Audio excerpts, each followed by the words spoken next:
It's week one of the playoffs, and it's time to make some tough decisions. I got 10 names you're going to want to pay attention to, whether to cut or not, coming up on today's action-packed episode of Locked On Fantasy Baseball.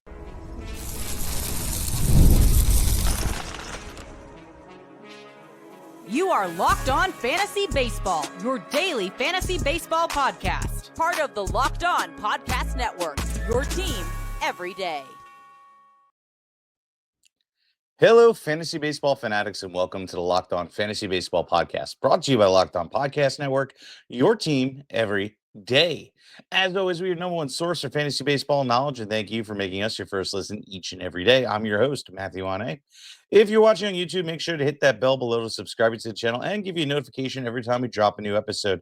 And if you're listening on Apple, Spotify, or wherever you're getting that audio source, make sure to hit that subscribe button so you don't miss an awesome episode.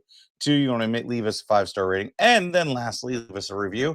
Really helps out the show. And if you want a little bit more than what we offer in this 30-minute podcast, check us out on the Inner Track. We will be able to get all the exclusive premium features that we can't fit into this 30-minute podcast. Today's episode is brought to you by Game Time. Download the Game Time app, create an account, and use the code LOCKEDONMLB for $20 off your first purchase. Okay, let's get into it. I have a great show for you today. And I wish everybody best of luck in the first week of the playoffs, the true playoffs, right? And we got tough decisions to make. We're just pretty much holding on to these guys because they either had high draft capital, or really high upside. But now it's like, okay, cool. I'm in a spot, right? Like, for instance, the one team I have, I lost Luis Robert, which, who cares? Corey Seager. And then up until today, I had Nick Kurtz go down.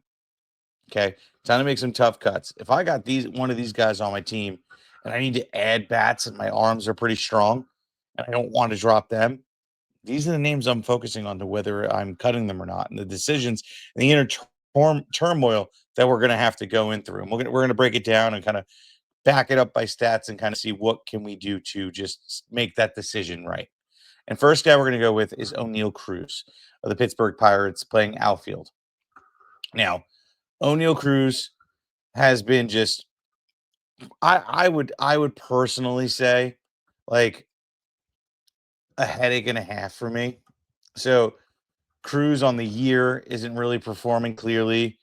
On the year he has legit 411 at bats, 60 runs, 17 doubles, 2 triples, 19 bombs, 53 ribs, 36 stolen bases, which is a bright spot, but batting 204, striking out a whole bunch and not really walking at all, destroying your points league values, even with the 36 stolen bases, and isn't providing or returning on that draft capital. On top of that, he's been really ugly of late. Like, quite honestly, it's been super disappointing just to own the guy as a whole. Like, how are you supposed to get through a fantasy week if your boy O'Neill Cruz can't even just get more than a hit? I mean, look, 19 at bats over the last week, 2 runs, a bomb, 2 ribs, 2 stolen bases, bat 158. And it's the same thing over the last 2 weeks. Even over the last month, he's batting 120. It's just really hard to own this dude. And again, there's no bright spots. You even look a little bit further into it. And over this week, you're just like, okay. Over the past 2 weeks, it's just like, oh man, hitting the ball 41% of the time with hard contact. The barreling's only at 16.7%. Like, it's just really ugly. And then you follow it up with what things look like as a season as a whole. And he creates hard contact at 57.6% of the time on a season. Right now, it's well below average, not good. The fact that he's barreling at 15% when he's usually at a 19% on a season average tells me things are just bad and more bad times are to come. It's just frustrating to own him at this point. I really don't care about what he can do me next week. I need to make it through this week. So in all honesty, if I'm in a league that isn't like super deep, like 14, 15 man cut leagues, like, I am dropping O'Neill Cruz to just get the hot player to stream so I can manufacture the win and get to the next round, because I can hold on to O'Neill Cruz all I want. But at the end of the day, if he can't produce to get me to the next round, my season's over and I'm not getting anything out of this.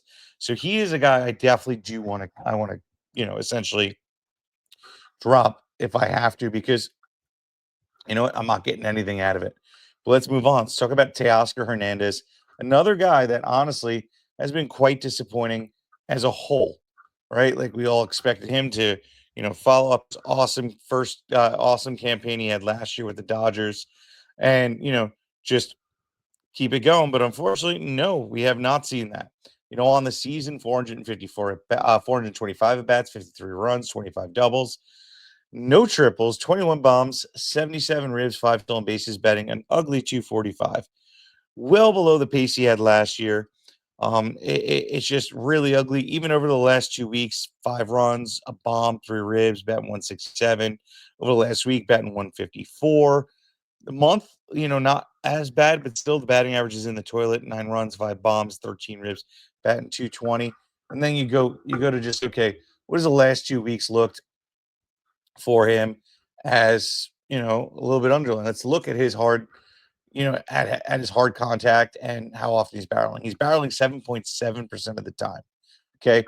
Really good is like let's put it this way, really good when you look at like Baseball Savant, for instance, for hard hit percentage is closer to 50%. He is right now currently at, if this page would just work for me, is at 38.5. And then barreling, you're looking at when barreling well, right? Is at 19%. He's at 7.7%. It's just not pretty for us when it comes to Teoscar Hernandez. Again, another guy I am just super disappointed with this year. And it's just like, man, do we even bother holding on to him? And you look at what he's putting up on the stat boards and things like that. Like, no, he's not contributing to your team. And I don't know what to do. I mean, he's 92% owned and he's not doing anything for your team. Look, in a keeper league, dynasty league, obviously these guys are not droppable. But in a redraft league, I think I have to drop him. If I need to move on, if I need production, it's time to go. It's time to go to Oscar Hernandez. I don't even care anymore. You're doing nothing for me. Absolutely nothing for me. Then you look at even the season average for him. This is the other thing that's really telling about Teoscar Hernandez, right? Like his barrel is only 12.5%. I'm still half of what his season total is. Creating hard contact 45.4% of the time. Not bad, but not great. He's chasing a boatload. He's whiffing a lot, striking out a lot, not walking. The ex-Wob is at a 330. Like, man, just such a bad year. Literally like fell off a cliff. I don't know what to say about it other than I'm truly, truly, truly disappointed at this point. And I think I've spent enough time beating him up. I apologize to the person. But man, get your act together. Let's move on. Let's talk about Stephen Kwan of the Cleveland Guardians. Now, for me, if you've been watching this podcast for a while, you know that I'm not a Kwan guy at all for fantasy baseball. Real baseball player, great. Fantasy baseball player, not so great, right? Kwan is never like a real true standout other than batting average in terms of, stat production, right? Like last season, good season for baseball. For fantasy, on the other hand, not so great. 83 runs, 14 bombs, 44 ribs, 12 stolen bases, batting 292. Only thing that sticks out is the batting average. And this year, it's no different. 66 runs, 10 bombs, 43 ribs, 14 stolen bases, batting 274. Batting average is down. Definitely no production in terms of other counting stats and things like that. And over the last 2 weeks, he's batting 208. Yes, in the previous week, he's batting 333, but 2 runs and 3 ribs, not even a stolen base. He's not a stolen base specialist. He's not a run specialist. He's not doing anything for you to produce counting stats. I think it's time to just drop him. Like, I think it's time as a community to just move on from Stephen Kwan and stop looking at what we're seeing on the field, because he's an exception to the rule, because he's a really good baseball player, but does not produce for fantasy baseball. And that is the key part here. So ultimately with Stephen Kwan, you can move on, you can drop. I feel like this is a very negative episode. There will be some discussion of, do we hold on to these players or not coming up? But with Stephen Kwan, Teoscar Hernandez, and O'Neill Cruz, we're moving on. We need the production. If you have a buy, Yeah, I might hold on to O'Neill Cruz and Teoscar Hernandez, but not Stephen Kwan. He's doing nothing for your team, clearly. So you got to move on. Coming up next, I got Mike Trout and, what to do with him, and Salvador Perez, who has been really good in the middle of the season, had a really rough start, and how we're handling the end of the year, all coming up next.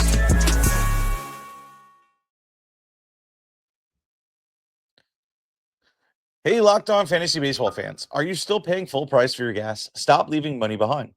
Get real cash back every time you fill up with the free Upside app. Simply download the free Upside app in the App Store or Google Play Store right now and start earning cash at the pump today. Use my limited time promo code SEASON and get an extra 25 cents back per gallon on your first fill up. You can also make up to $300 a year just from buying gas you already needed. At first, I thought it was too good to be true, but it totally is legit. Real people are getting paid just for making the daily commutes, and you can too. Plus, you can cash out anything anytime to your bank account, PayPal, or even get an e-gift card for Amazon and other brands. Don't let this offer drive on by. Download the free Upside app now using my limited time promo code SEASON for a limited time 25-cent per gallon bonus. That's promo code SEASON. Offers vary by user and location. Go to upside.com for terms and conditions. There's nothing better than catching a baseball game live. It's the truth. The energy, the crowd, the chance to see your team in person, but actually getting tickets, that's the tough part. Queues, login screens, surprise fees. It takes all the fun out of it. That's why I use Game Time, the app that gives the advantage back to the fans. Game Time is the fastest, easiest, and backed by the Game Times guarantee. You always get 100% authentic tickets delivered on time and the best prices. Plus, all fees are included, so the price you see is the price you pay. Fees are included, your total upfront with no surprises at checkout. You even got zone deals. You pick a section and Game Time chooses the best seats for you, and you can save big. Honestly, it's faster, cheaper, and less stressful than the other way I bought tickets in the past. Download the Game Time app, create an account, and use the code LOCKEDONMLB for $20 off your first purchase. Terms apply. Again, that promo code is LOCKEDONMLB for $20 off. Swipe, tap, ticket, go download the Game Time app today.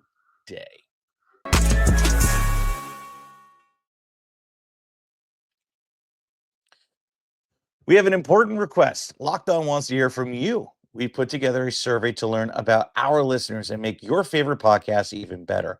This is your chance to tell us what you like, what you don't like, and answer questions about our advertising. Go to lockedonpodcast.com/survey to get started. Everyone who completes the survey will enter for a chance to win one of 10 $100 Amazon gift cards. Again, that's lockedonpodcast.com/survey. And you can also find the link in the show notes. Thanks for helping us out. All right, let's get back into it. And just as I promised, Mike Trout. What to do with Mike Trout? Well, Mike Trout as a whole this season, definitely disappointing, straight up, right? Honestly, thought he was going to be a value this year. Figured, okay, even if we get the decline in batting average, Trout should still be able to pump out a good power. Well, you know what? Not really. Only has 20 home runs on the season, one over the last month, 15 runs over the last month with seven ribs, batting 216. Even his previous week, 3 runs, no home runs, 2 ribs, and batting 174. It's just not pretty for Trout. Everything is down. It's just like, come on, man. Like, what are we doing here? Like you look at the underlying stats on the season and you're just like, ooh, there should be some bright spots, right? He barrels on the season 14.5% of the time, creates hard contact 46.9% of the time, launch angle is beautiful, all that stuff. But then you look at what he's doing right now in the last 2 weeks. And this is the part that, makes me scared, right? You look at it and you go to Trout, you just say, okay, cool. Well, he's creating hard contact 42.9% of the time. He's barreling 14.3% of the time. And that's actually a positive, right? You look at what he did, what he's doing on the season. for barreling. It's like 14 and a half. That's what he's doing all season long. So that's consistent. A little bit down on the hard contact aspect of how often he's creating hard contact, but still not bad. There might be some better days coming up. And, it's like, what do you do with him, right? Like, I don't know. He's been just really ugly of late.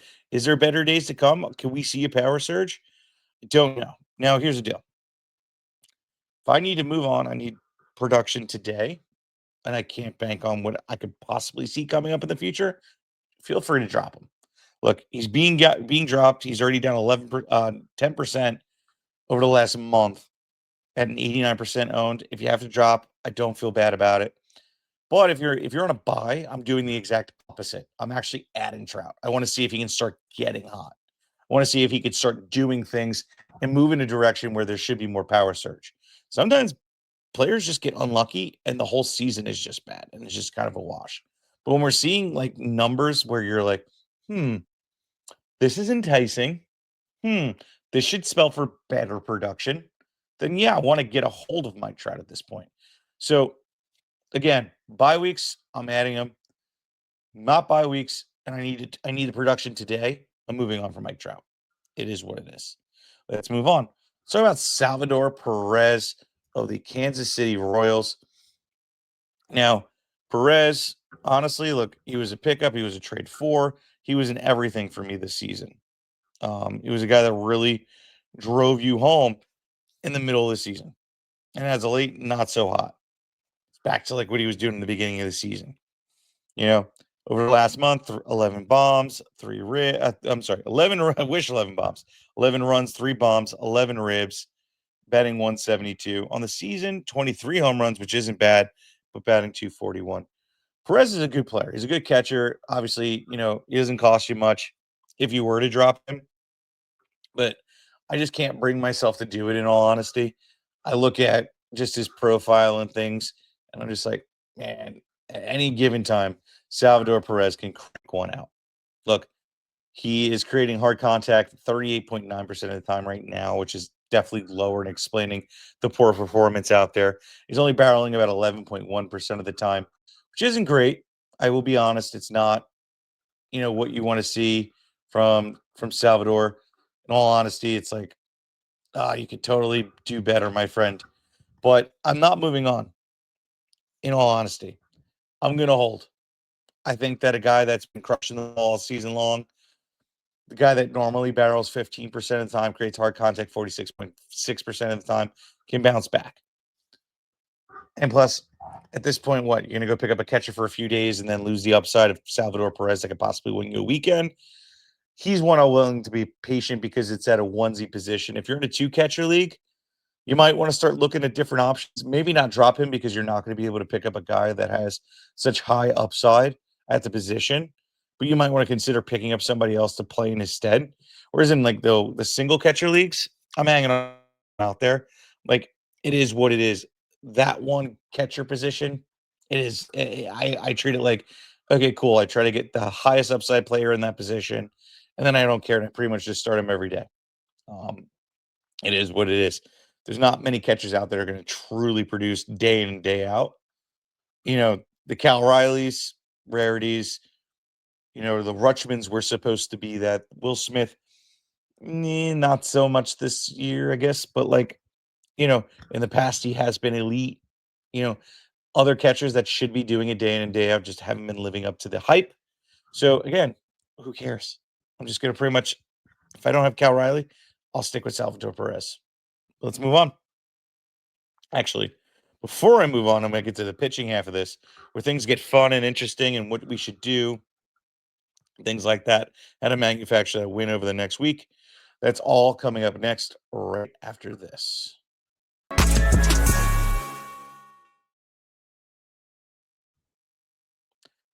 Ever check your bank account and wonder, where did all my money go? Every single day. Between dining out, online shopping, and entertainment, it's easy to lose track. That's where Monarch Money comes in. Your personal CFO, giving you full visibility and control over your finances. Monarch Money isn't just a budgeting app, it's a complete financial command center. You can track all your accounts, investments, and spending all in one place. So you can stop managing your money and start building wealth. When I first started using Monarch Money, I realized just how much I spend on food delivery. Now I know what's causing my lack there of money. Doesn't mean I stopped, unfortunately.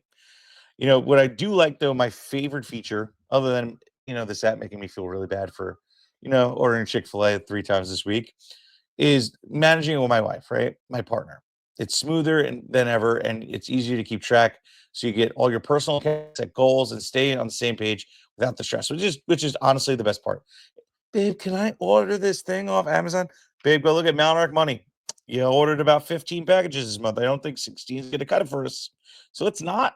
Maybe wait for next month. So take control of your finances with Monarch Money. Use the code LOCKEDONMLB at monarchmoney.com for 50% off your first year. That's monarchmoney.com and use the code LOCKEDONMLB for half off your first year.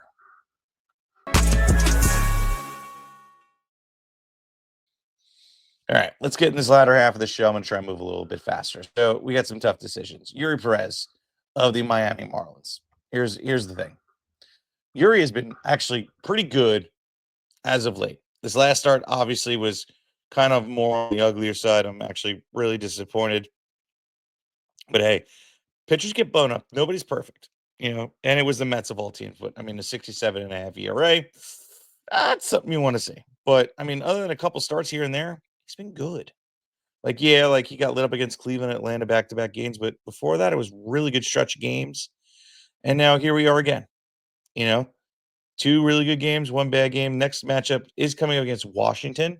Today, as you're listening, I'm rolling him out there. I mean, granted, Wood might be starting to crank back up and hit. He hit a home run today, but I'm not scared of the team as a whole. So I think there's still a lot of development that needs to happen before they become a force. They do have the talent. And I think Yuri Perez can dominate in that. Even if he gives up about 2 runs, I'm still going to start him. I think he's be able to get some guys struck out and things like that. So Yuri Perez, I think, is a fair start this week as a whole. I can't find a flaw or a reason to really drop him. I just kind of put him on the episode to, give people more of an idea of what's going on with Perez as a whole and kind of calm the storm a little bit, So it pretty much is what it is when it comes to him. I will even say this, like his FIP has been a little bit in the toilet and things like that, but I think that there's again better days to come, and we'll see what happens with Yuri Perez. Again, I'm starting him. Let's move on. So about Dylan Cease. Dylan Cease, on the other hand, he is a guy that I feel like is only owned because of the name.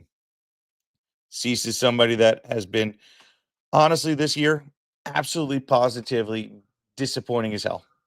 Okay. I got talked into putting him in my top 15, and I regret every second of that. I had him in my top 40, but not my top 15. And next time, I'm just sticking to my guns. He has on the season a 4.81 ERA, a 4.88 ERA over the last month. Over the last 2 weeks, is 6.75. His last 2 outings, 4.5 ERA, 8.31 ERA. Let's keep going, actually. 7.20 ERA and 8.10 ERA, then 3, then 0, then 9. Like, come on, man. The only thing he's really good at is striking people out. 190 strikeouts and 146 innings. That is the one thing Dylan Cease can do, is just strike out everybody and their mother. Every once in a while, he puts in a gem. But, hey, can't win them all. Now, it looks like, he pitched yesterday, and he's going to be a 2-star pitcher, which most likely brings him against Colorado Rockies, but not at home. Colorado. So what does that tell me I'm going to do? I'm going to drop Dylan Cease like a bad habit. And not like, oh, I'm trying to break up with that toxic ex-girlfriend that, things are really steamy with, or trying to quit cigarettes. No, I'm going to drop him like, oh my God, I picked up a hot pot and it burnt the living hell out of my hand. Get rid of Dylan Cease absolutely immediately, because he's doing nothing for your team at this point besides tank you and preventing you from winning your championship and getting to the next round. Let's move on. So about Mackenzie Gore. Now, Mackenzie Gore is on the IL. And, if you have guys that possibly have an opportunity to come back this season, and Mackenzie Gore is clogging up a roster spot in a redraft league specifically, this is where things get a little interesting. So he said he should be good by, September 12th. It's in 10 days. You got to make it out of this week. But you also got to keep the highest upside humanly possible. And I don't think I'm stashing him. I don't think I'm holding on to him. I mean, especially if I lost guys in the last week that I think can contribute, that should be back on a team that will actually bring him back. Because, I mean, the Nationals aren't even in contention to make the playoffs. So is there really an incentive to get him back for the end of the year? Probably not. I wouldn't be surprised if they shut him down for the whole season. I mean, it's speculation, of course. But, why would I rush this guy back? I mean, one, he's not like he's been good. Two, it's fatigue at this point.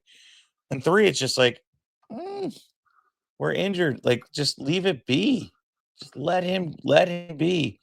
Just end it. And I could totally see that happening. Hey man, you know what? We're getting around a point where it's, close to a lot of innings. You're looking like you're not being able to pull this off. Let's just take a chill pill and we'll see you next season. So Mackenzie Gore, I think, is a drop. Unless you have the IL room, then you hang on to him. But honestly, like, he's out for me. I don't even care. Let's move on. So about Devin Williams and New York Yankees. Now, Williams lost his job. He took my girl. Williams has been ugly. He's been given blowing saves, all the wonderful stuff. And quite honestly, rightfully so, lost his job and is not going to get it back. That's really about it. So what does that mean? Means I don't even think he can get some holds for you if you're in a holds league. I'm dropping him.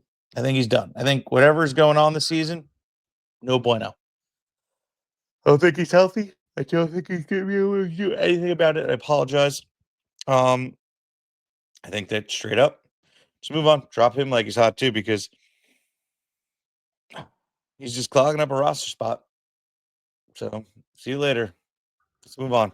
Josh Hader. Obviously, he's dealing with some injuries. So we're all holding on to him to see, okay, is there any bright spot? Can he get back before the end of the season? It's about a 50-50 shot. There's a possibility he'll be back. There's a possibility he doesn't come back. If you need the IL spot, drop him. If you can hold on to him, hold on to him. If you see him out on the waiver wires, though, and you're in first place, you got to buy. Or second, you got to buy. You want to see if he can come back and get the IL spot? Add him and see if I could put you over the edge. Maybe he comes back during championship week and you got Josh Hader. Cool.